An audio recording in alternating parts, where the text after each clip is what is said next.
Hello, I'm Enzo, and today I'll be playing more Oxygen Not Included Spaced Out. Today, I'm going to go over to the second planetoid using the very convenient teleporter.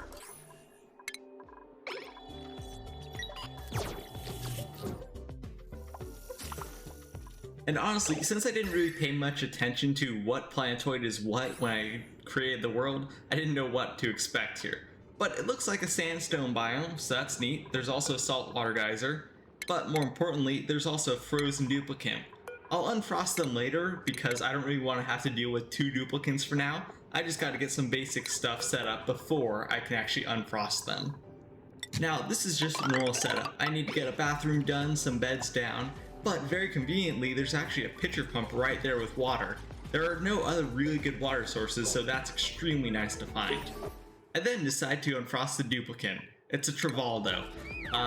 Spoiler alert, I kind of forgot to name this duplicant for a very long time. It's fine though, they have an insane amount of excavation and specialty in excavation, which is oddly convenient. I don't think I've ever gotten a duplicant just like this convenient for my world. And with their starting 3 skill points, they can just go to super duper hard digging instantly. It's awesome. Seems like we're on a roll here. We also get the Ghost of Gravitas achievement, which I already have a dozen times over, but still cool to get.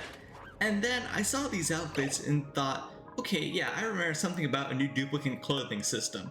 I would love to figure this out, however, yeah, my game crashes whenever I try it, so don't know if this is a mod bug or a game bug, but I'll figure it out sometime.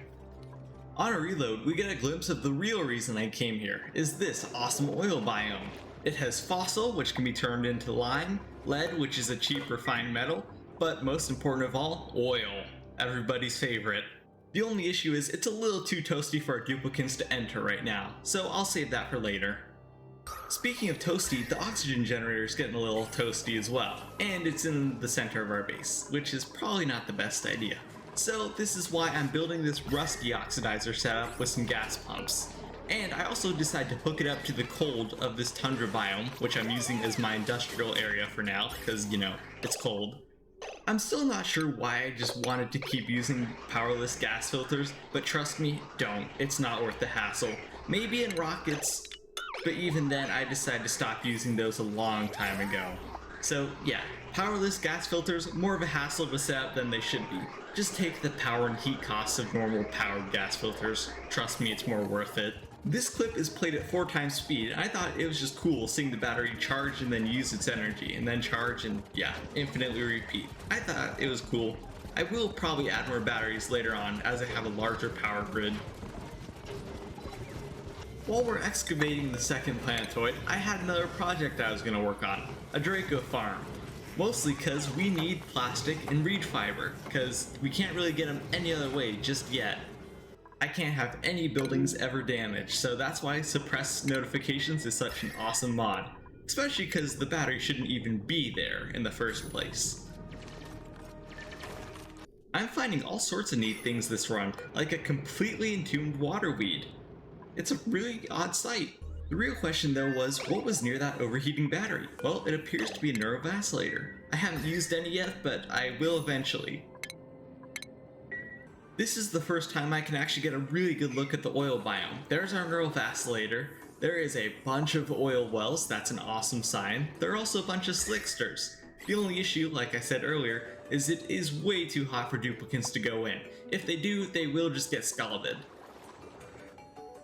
Since I have a bunch more different types of generators now, I might as well hook up the rest of my power grids right to my main industrial brick now.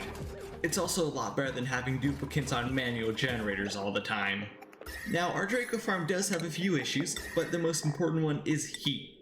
It's too hot. It only matters for the mealwood that I'm trying to grow for them to eat, so that they don't starve to death. I don't really have any other food that I can feed them yet. The next step was actually a pretty brilliant idea by me. I decided to make a simple crude oil liquid lock. This is a small liquid lock. It only has about 350 grams of crude oil left in a tile. But pretty much what this means is that there is no gas transfer between the Draco farm and the rest of the world.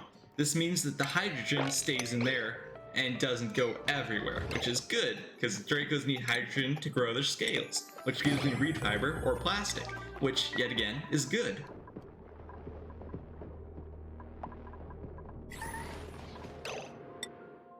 The second planetoid is just filled with surprises at this point, like just a door entombed out of nowhere. Alright. Anyways though, I was in the process of sending Shaklov over. This is extremely important because she has the skills to activate the other teleporters, the resource teleporters, the one that I care about more.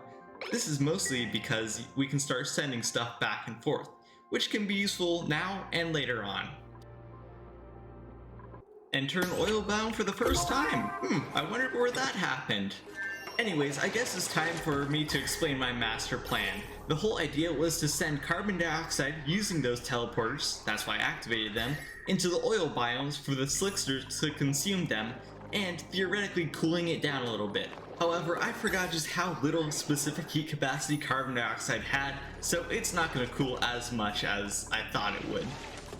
I get a nice glimpse of some magma below it, but unfortunately we're a bit too deep into the oil biome now and we're starting to get scalded.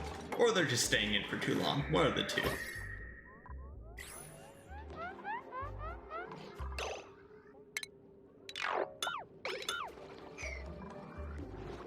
My original plan to try and get duplicants to stay in the oil biome for a bit longer to collect some fossil for some nice lime was to do a nice liquid cooling loop. Well, as in I import the water and export it back to the main planetoid. However, there isn't that much water on this planetoid, so it just became a closed loop. Now, since I don't really care much about the stuff on this planetoid, I don't mind releasing the heat everywhere, and this planet's actually pretty cold at the top, so I'm pretty sure it'll balance itself out. Carbon dioxide doesn't just have a bad specific heat capacity, it also has horrible thermal conductivity, which means it does not transfer heat that well either. So it's gonna take a very long time for me to see any real difference in the temperature down there. It just feels wrong doing this though. I'm usually building a heat deletion setup to delete heat, not just moving it. I don't remember if it was Reddit or the Oxygen Not Included wiki that I saw this design on, but if you build pillars like this, the Dracos stay up in there and they absorb more hydrogen or stay in there for longer, which means their scales grow faster. It's actually a pretty genius design I wish I figured out earlier. Now, it usually is 3 tiles high instead of just 2, but I wanted my duplicants to be able to walk through this place, so maybe I'll build a future design including this. I never learn, do I? Anyways, I wanted to just get a slickster, this one trapped in the bottom right, and I wanted it to consume a little bit more carbon dioxide. The duplicants got scalded quite a bit, but I guess it was worth it in the end. They were covered in triage cots anyways.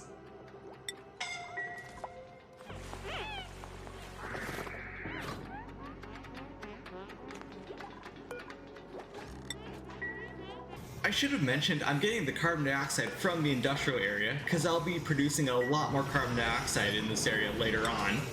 And I already have so much in there. But for now, I'm also expanding the liquid pool because all the ice up there is melting. I don't really have anywhere to put this water just yet, so it's all just gonna stay there for a while. Since I have a bunch of lumber from all the naturally planted arbor trees, I decided to make some ethanol distilleries so I can get a little bit extra power production.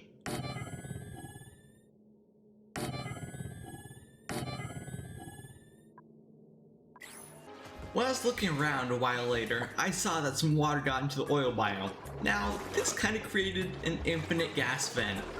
Because the gas vent can never be overpressurized by carbon dioxide, it'll just keep emitting carbon dioxide, which leads to 7 kilograms of carbon dioxide in a tile at the bottom.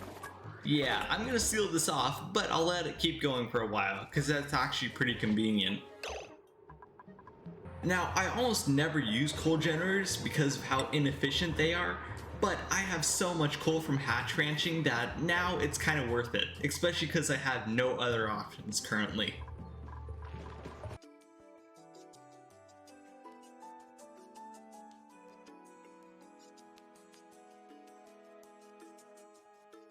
Using the extremely convenient teleporters, I'm sending a bunch of fossil and eggshells and other useful resources back to the main planetoid, so I can turn them all into lime and, of course, into steel.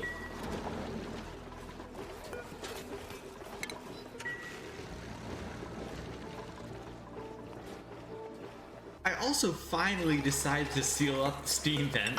That's just been going off for, 150 cycles at this point. It's alright though. The water could be useful later, maybe. It's just a little too toasty right now. Anyways, for the early game, there aren't that many interesting clips because it's mostly just excavation, world clearing, and cleaning up. Anyways, I hope you guys enjoyed the video. Thank you guys for watching. And this is going to be Enzo from LookIntoGaming signing out.